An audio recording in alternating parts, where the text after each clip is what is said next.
Hey there, sleepless rabble.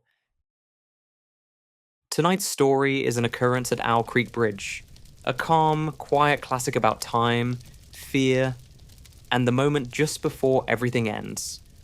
Before we begin, tell me, do you think he escapes, or is the escape the illusion?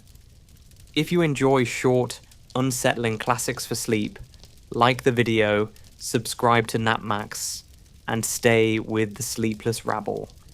Let's begin. A man stood upon a railroad bridge in northern Alabama, looking down into the swift water 20 feet below. The man's hands were behind his back, the wrist bound with a cord. A rope closely encircled his neck. It was attached to a stout cross timber above his head, and the slack fell to the level of his knees. Some loose boards laid upon the ties supporting the rails of the railway supplied a footing for him and his executioners, two private soldiers of the Federal Army, directed by a sergeant who in civil life may have been a deputy sheriff. At a short remove upon the same temporary platform was an officer in the uniform of his rank, armed. He was a captain. A sentinel at each end of the bridge stood with his rifle in the position known as support. That is to say, vertical in front of the left shoulder, the hammer resting on the forearm thrown straight across the chest. A formal and unnatural position, enforcing an erect carriage of the body.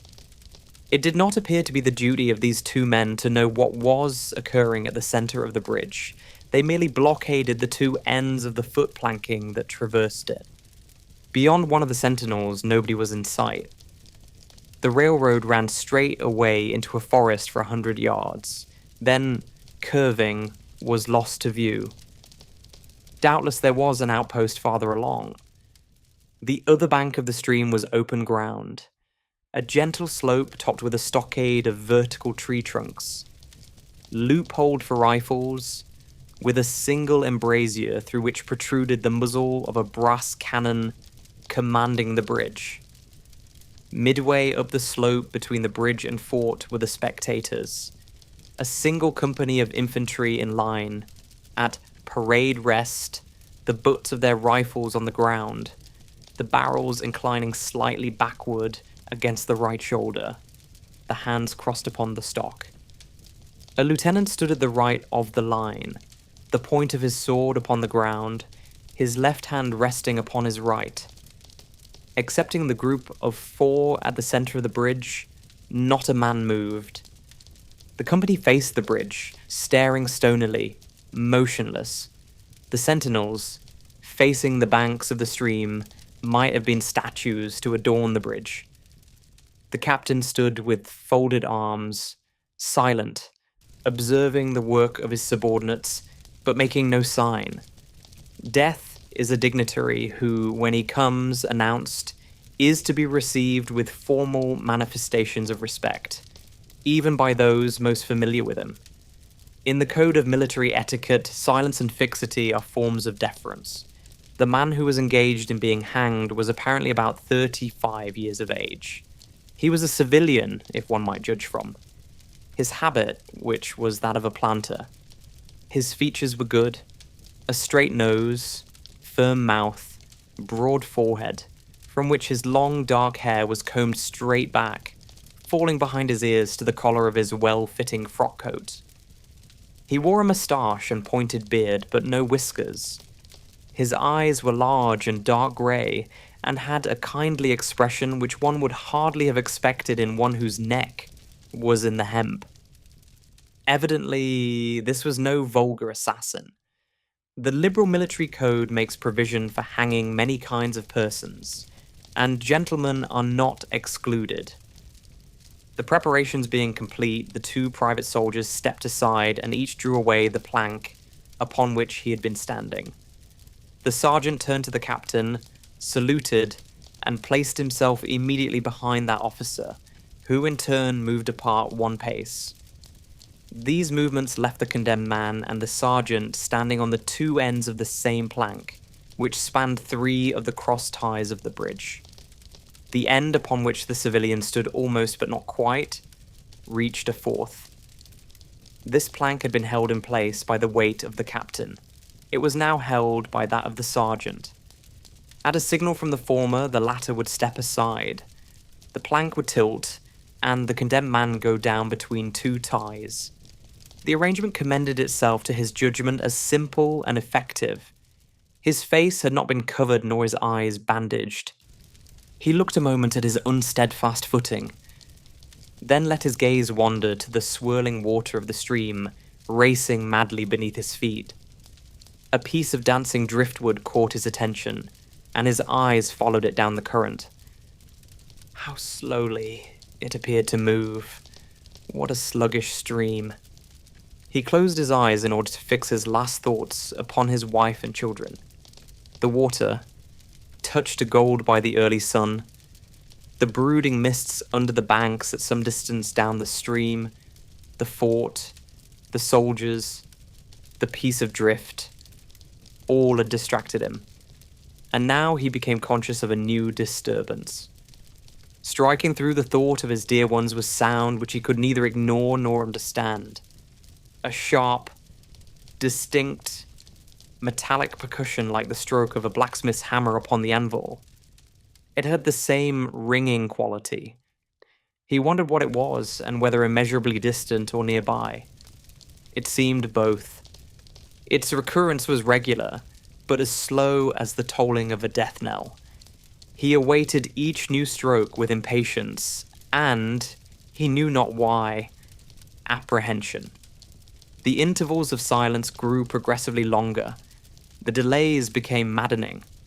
With their greater infrequency, the sounds increased in strength and sharpness. They hurt his ear like the thrust of a knife. He feared he would shriek. What he heard was the ticking of his watch. He unclosed his eyes and saw again the water below him. If I could free my hands, he thought, I might throw off the noose and spring into the stream. By diving, I could evade the bullets and, swimming vigorously, reach the bank, take to the woods and get away home. My home, thank God, is as yet outside their lines. My wife and little ones are still beyond the invaders' farthest advance. As these thoughts, which have here to be set down in words, were flashed into the doomed man's brain rather than evolved from it, the captain nodded to the sergeant. The sergeant stepped aside. Peyton Farquhar was a well-to-do planter of an old and highly respected Alabama family. Being a slave owner and, like other slave owners, a politician, he was naturally an original secessionist and ardently devoted to the Southern cause. Circumstances of an imperious nature, which it is unnecessary to relate here, had prevented him from taking service with that gallant army which had fought the disastrous campaigns ending with the fall of Corinth, and he chafed under the inglorious restraint, longing for the release of his energies, the larger life of the soldier, the opportunity for distinction. That opportunity, he felt, would come as it comes to all in wartime. Meanwhile, he did what he could. No service was too humble for him to perform in the aid of the South. No adventure too perilous for him to undertake if consistent with the character of a civilian who was at heart a soldier and who in good faith and without too much qualification assented to at least a part of the frankly villainous dictum that all is fair in love and war. One evening, while Farquhar and his wife were sitting on a rustic bench near the entrance to his grounds, a grey-clad soldier rode up to the gate and asked for a drink of water. Mrs. Farquhar was only too happy to serve him with her own white hands. While she was fetching the water, her husband approached the dusty horseman and inquired eagerly for news from the front. "The Yanks are repairing the railroads," said the man, "and are getting ready for another advance. They have reached the Owl Creek Bridge, put it in order, and built a stockade on the north bank. The commandant has issued an order, which is posted everywhere, declaring that any civilian caught interfering with the railroad, its bridges, tunnels, or trains will be summarily hanged. I saw the order." "How far is it to the Owl Creek Bridge?" Farquhar asked. About 30 miles. Is there no force on this side of the creek? Only a picket post half a mile out, on the railroad, and a single sentinel at this end of the bridge. Suppose a man, a civilian and student of hanging, should elude the picket post and perhaps get the better of the sentinel, said Farquhar, smiling. What could he accomplish? The soldier reflected. I was there a month ago, he replied. I observed that the flood of last winter had lodged a great quantity of driftwood against the wooden pier at this end of the bridge. It is now dry and would burn like tinder. The lady had now brought the water, which the soldier drank. He thanked her ceremoniously, bowed to her husband, and rode away. An hour later, after nightfall, he repassed the plantation, going northward in the direction from which he had come. He was a Federal scout. As Peyton Farquhar fell straight downward through the bridge, he lost consciousness and was as one already dead. From this state he was awakened, ages later, it seemed to him, by the pain of a sharp pressure upon his throat, followed by a sense of suffocation. Keen, poignant agonies seemed to shoot from his neck downward through every fibre of his body and limbs. These pains appeared to flash along well-defined lines of ramification, and to beat with an inconceivably rapid periodicity. They seemed like streams of pulsating fire heating him to an intolerable temperature.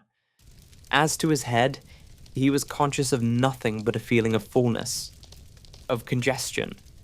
These sensations were unaccompanied by thought. The intellectual part of his nature was already effaced. He had power only to feel, and feeling was torment. He was conscious of motion, encompassed in a luminous cloud of which he was now merely the fiery heart. Without material substance, he swung through unthinkable arcs of oscillation, like a vast pendulum. Then, all at once, with terrible suddenness, the light about him shot upward with the noise of a loud splash. A frightful roaring was in his ears, and all was cold and dark. The power of thought was restored. He knew that the rope had broken and he had fallen into the stream. There was no additional strangulation. The noose about his neck was already suffocating him, and kept the water from his lungs. To die of hanging at the bottom of a river. The idea seemed to him ludicrous. He opened his eyes in the darkness and saw above him a gleam of light. But how distant, how inaccessible. He was still sinking, for the light became fainter and fainter until it was a mere glimmer. Then it began to grow and brighten, and he knew that he was rising toward the surface, knew it with reluctance, for he was now very comfortable. To be hanged and drowned, he thought, that is not so bad. But I do not wish to be shot. No, I will not be shot. That is not fair. He was not conscious of an effort, but a sharp pain in his wrist apprised him that he was trying to free his hands. He gave the struggle his attention, as an idler might observe the feat of a juggler, without interest in the outcome. What splendid effort! What magnificent, what superhuman strength! Ah, that was a fine endeavour. Bravo! The cord fell away. His arms parted and floated upward, the hands dimly seen on each side in the growing light. He watched them with a new interest as first one and then the other pounced upon the noose at his neck. They tore it away and thrust it fiercely aside, its undulations resembling those of a water snake. Put it back! Put it back! He thought he shouted these words to his hands, for the undoing of the noose had been succeeded by the direst pang that he had yet experienced. His neck ached horribly. His brain was on fire. His heart, which had been fluttering faintly, gave a great leap, trying to force itself out at his mouth. His whole body was racked and wrenched with an insupportable anguish. But his disobedient hands gave no heed to the command. They beat the water vigorously with quick, downward strokes, forcing him to the surface. He felt his head emerge. His eyes were blinded by the sunlight. His chest expanded convulsively, and with a supreme and crowning agony, his lungs engulfed a great draught of air, which instantly he expelled in a shriek. He was now in full possession of his physical senses. They were, indeed, preternaturally keen and alert. Something in the awful disturbance of his organic system had so exalted and refined them that they made record of things never before perceived. He felt the ripples upon his face and heard their separate sounds as they struck. He looked. At the forest on the bank of the stream, saw the individual trees, the leaves and the veining of each leaf.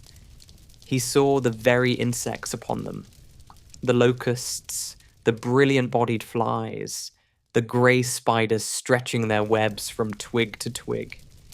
He noted the prismatic colours in all the dewdrops, upon a million blades of grass, the humming of the gnats that danced above the eddies of the stream, the beating of the dragonfly's wings, the strokes of the water spider's legs, like oars which had lifted their boat. All these made audible music. A fish slid along beneath his eyes, and he heard the rush of its body parting the water. He had come to the surface, facing down the stream. In a moment, the visible world seemed to wheel slowly round, himself the pivotal point, and he saw the bridge, the fort, the soldiers upon the bridge, the captain, the sergeant, the two privates, his executioners. They were in silhouette against the blue sky. They shouted and gesticulated, pointing at him. The captain had drawn his pistol, but did not fire. The others were unarmed. Their movements were grotesque and horrible, their forms gigantic.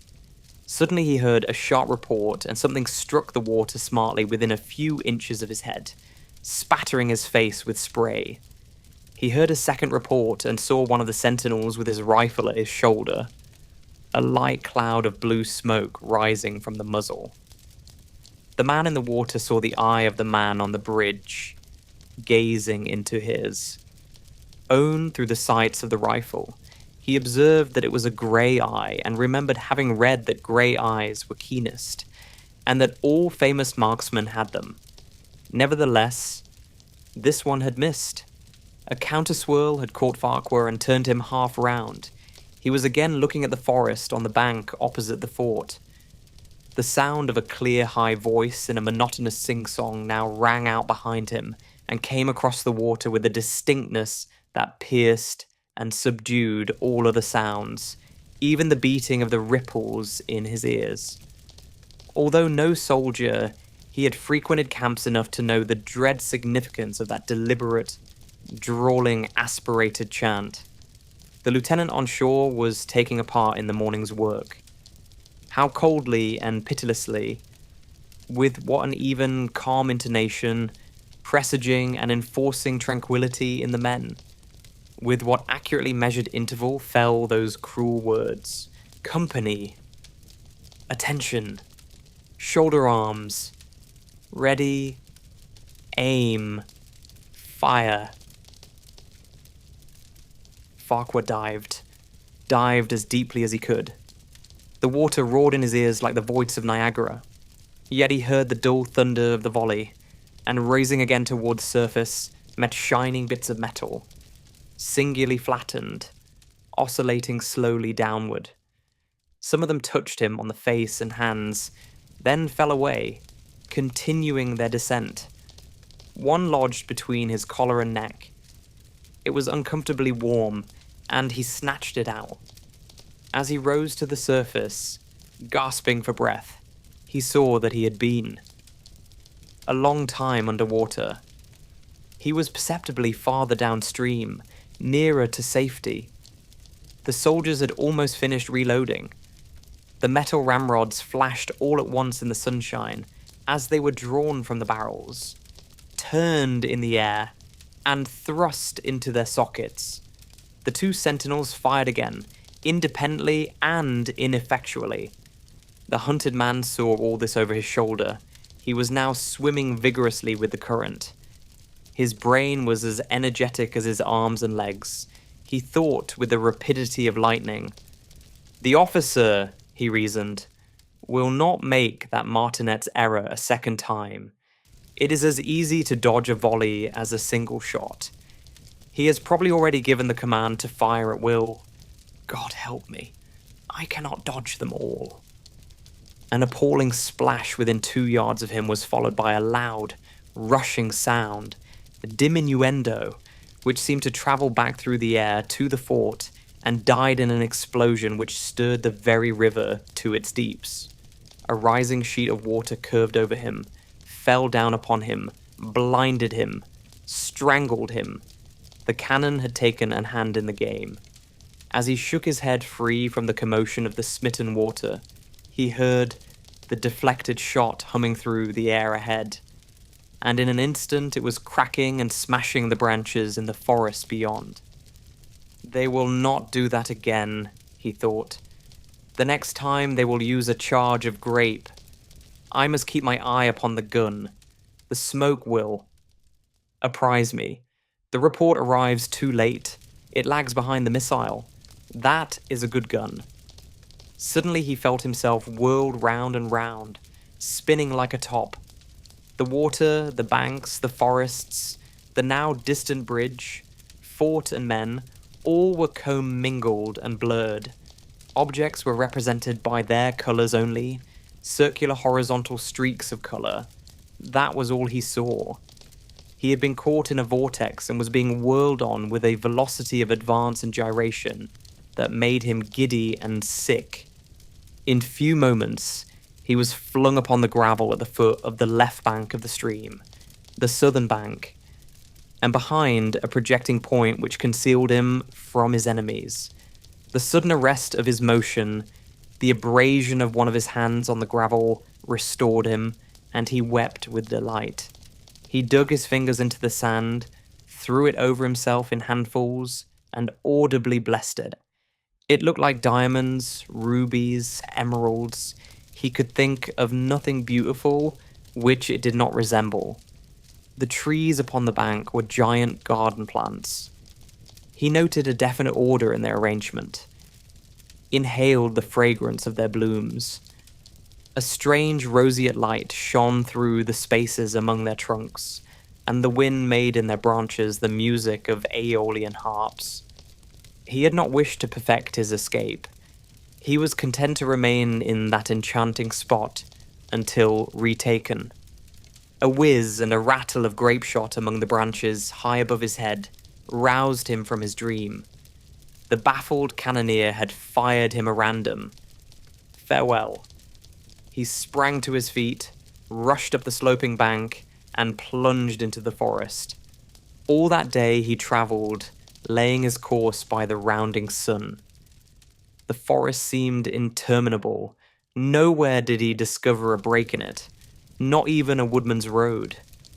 He had not known that he lived in so wild a region. There was something uncanny in the revelation. By nightfall, he was fatigued, footsore, famished. The thought of his wife and children urged him on. At last, he found a road which led him in what he knew to be the right direction. It was as wide and straight as a city street, yet it seemed untravelled. No fields bordered it, no dwelling anywhere. Not so much as the barking of a dog suggested human habitation. The black bodies of the trees formed a straight wall on both sides, terminating on the horizon in a point, like a diagram in a lesson in perspective. Overhead, as he looked up through this rift in the wood, shone great golden stars, looking unfamiliar and grouped in strange constellations. He was sure they were arranged in some order which had a secret and malign significance. The wood on either side was full of singular noises, among which, once, twice, and again, he distinctly heard whispers in an unknown tongue. His neck was in pain, and lifting his hand to it found it horribly swollen.